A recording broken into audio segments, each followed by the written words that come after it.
আসসালামু আলাইকুম প্রিয় ছাত্রছাত্রীবৃন্দ, আশা করি ভালো আছো। আমি সালাউদ্দিন, নার্মুস college assistant professor, accounting department.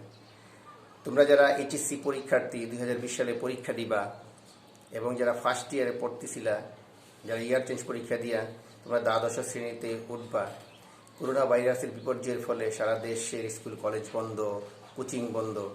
এখন একমাত্র উপায় হলো তোমাদের বাসায় থেকে প্র্যাকটিস করা। আর হিসাব বিজ্ঞান বিষয় একটা প্র্যাকটিসের বিষয়। হিসাব বিজ্ঞান বিষয় প্র্যাকটিস না করলে তোমরা যে অঙ্ক করেছো সেগুলো ভুলে যাইবা। হিসাব বিজ্ঞান, ইংলিশ, ICT বিশেষ করে এই বিষয়গুলো একটু বেশি বেশি প্র্যাকটিস করতে হয়। আর যার ফলে আমাদের আজকের এই অনলাইনে তোমাদের ক্লাসের ব্যবস্থা, এখানে থেকে তোমাদের কিছু ক্লাস আমরা শিক্ষকরা দিচ্ছি, আপলোড করে দিচ্ছি আমাদের কলেজের ফেসবুক পেজে, ইউটিউব চ্যানেলে।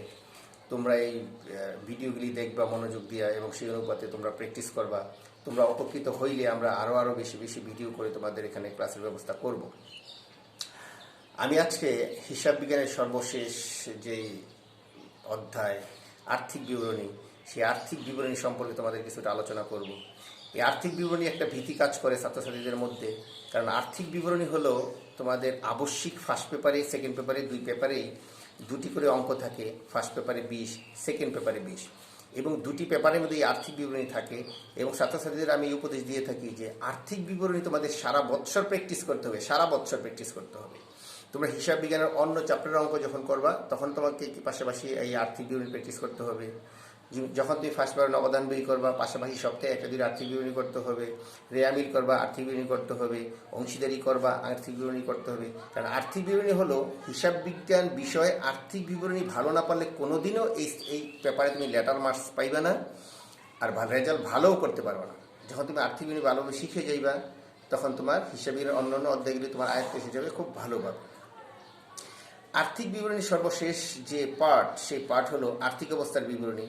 এটা সম্পর্কে সবচেয়ে বেশি ভীতি কাজ করে। তোমরা 9-10-এ করেছো, এখন ইন্টার ফার্স্ট ইয়ারে, সেকেন্ড ইয়ারে করবা, আবার এগুলো উপরে ক্লাসে অনার্সে ওইগুলো আছে, এই আর্থিক বিবরণীগুলি আছে, এসব ইংরেজিতে করতে হবে। আমরা আছে আর্থিক বিবরণীর সর্বশেষ যে পার্ট আর্থিক অবস্থার বিবরণী, সেই সম্পর্কে একটু চার্ট দেখাবো, অল্প একটু একটা আংশিক, তোমরা এটা মনোযোগ দিয়ে দেখবা। আর্থিক অবস্থার বিবরণীর দুটি অংশ থাকে, তোমরা সেটা জানো, তোমাদের তো প্রায় 2 বছর তোমরা প্র্যাকটিস পড়লা।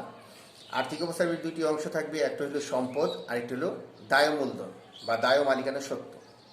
একটি অংশ সম্পদ, সম্পদের সমষ্টি যত টাকা হবে দায় মূলধনের অংশটা তত টাকা হবে।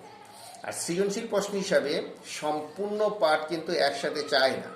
যেমন তোমার ক বিভাগে 2টি প্রশ্ন থাকবে বাধ্যতামূলক, একটার মধ্যে যদি সম্পদের অংশ চায় তাহলে আরেকটা অংশের মধ্যে দায় মূলধনের অংশ চাইবে। এর জন্য তোমাকে সম্পূর্ণটাই শিখতে হবে, খুব ভালোভাবে শিখতে হবে। এখন আমরা একটু বোর্ডের দিকে মনোযোগ দিই, একটু বোর্ডের দিকে দেখো, বোর্ডের দিকে তাকায় দেখো যে প্রথমে তোমাকে শিরোনাম লিখতে হবে। প্রথমে শিরোনাম লিখতে হবে, প্রতিষ্ঠানের নাম, তারপরে আর্থিক অবস্থার বিবরণী, তারপরে সাল তারিখ লিখতে হবে। সাল তারিখ লেখার পরে আমাদের এই সম্পদের যে অংশটা আছে, শুধু সম্পদের অংশটা একটু আলোচনা করবো, একটু মনোযোগ দাও। তোমরা অবশ্যই সম্পদের অংশটা আমাদের এই বিবরণী যে শখটা আছে, এই শখটা 1994 সালের কোম্পানি আইন তফসিল 11 অনুসারে সংক্ষিপ্তভাবে এভাবে দেওয়া আছে যে তুমি সম্পদগুলিকে একটু মনোযোগ দিয়ে দেখো, সম্পদকে 4টি অংশ ভাগ করতে হবে।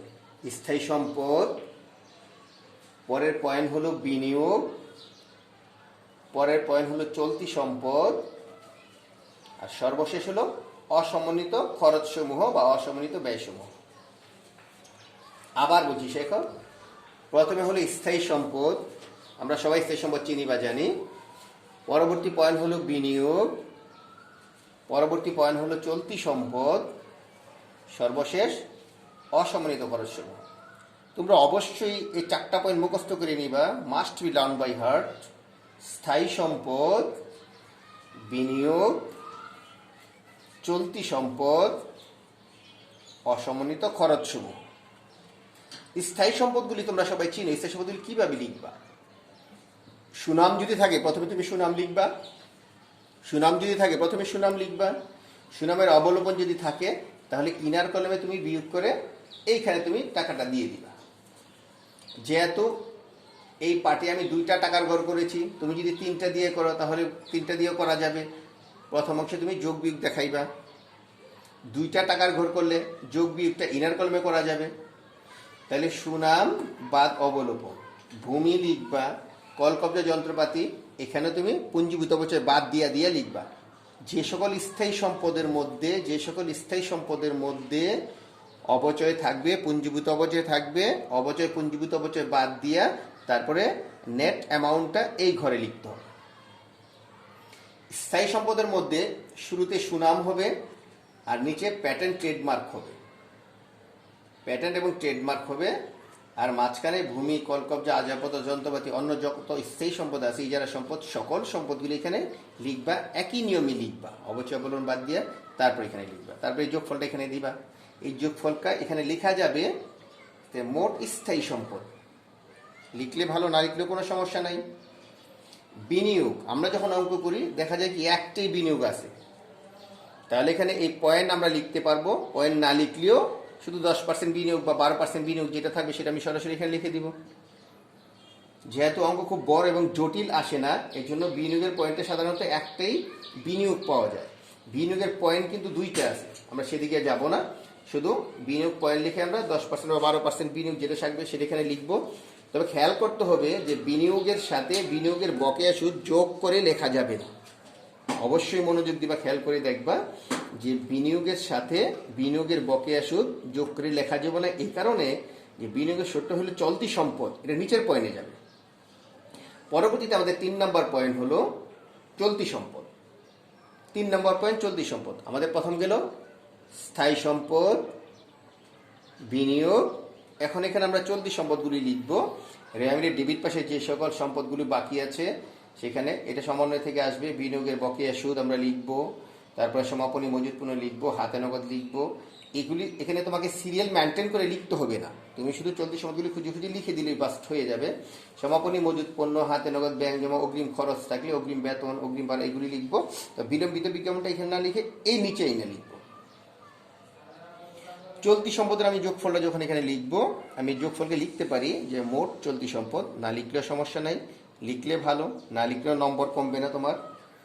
অসম্মানিত খরচ সমূহের মধ্যে দেখা যায় যে কমন দুইটা খরচ পাওয়া যায়। প্রাথমিক খরচ, এটা অবলম্বন থাকলে বাদ দিয়ে লিখব, প্রাথমিক খরচ অবলম্বন থাকলে বাদ দিয়ে লিখব। তারপরে বিলম্বিত বিজ্ঞাপনটা এখানে লিখব, এই যোগফলটা এখানে আমরা লিখে দিব। তারপরে এখানে মোট 4টা পয়েন্টের 4টা যোগফল হবে। স্থায়ী সম্পদের যোগফল, বিনিয়োগ, চলতি সম্পদের যোগফল, অসম্মানিত দফার যোগফল, 4টা যোগ করে আমাদের মোট সম্পদ সমূহ হয়ে গেল। যেহেতু এটা হলো অর্ধেক অংশ, আর্থিক অবস্থার বিবরণীর 2টি অংশ, একটা হলো সম্পদ আর একটা হলো দায় ও মালিকানা সত্ত্ব। সম্পদটা আমরা এখানে আলোচনা করলাম। আবার তোমাদের বলে দিচ্ছি, সম্পদের যে 4টা পয়েন্ট মুখস্থ করে নিবা, স্থায়ী সম্পদ, বিনিয়োগ, চলতি সম্পদ, অসমন্বিত খরচ সমূহ। আর স্থায়ী সম্পদ তোমরা ক্লাস 9 থেকে শিখতেছো কোনগুলি স্থায়ী সম্পদ। স্থায়ী সম্পদের অধিকাংশই অবচয় হয়, অবলোপন হয়, এগুলি আমরা অবচয় বাদ দিয়ে দিয়ে লিখব। আশা করি তোমরা বুঝতে পারছো।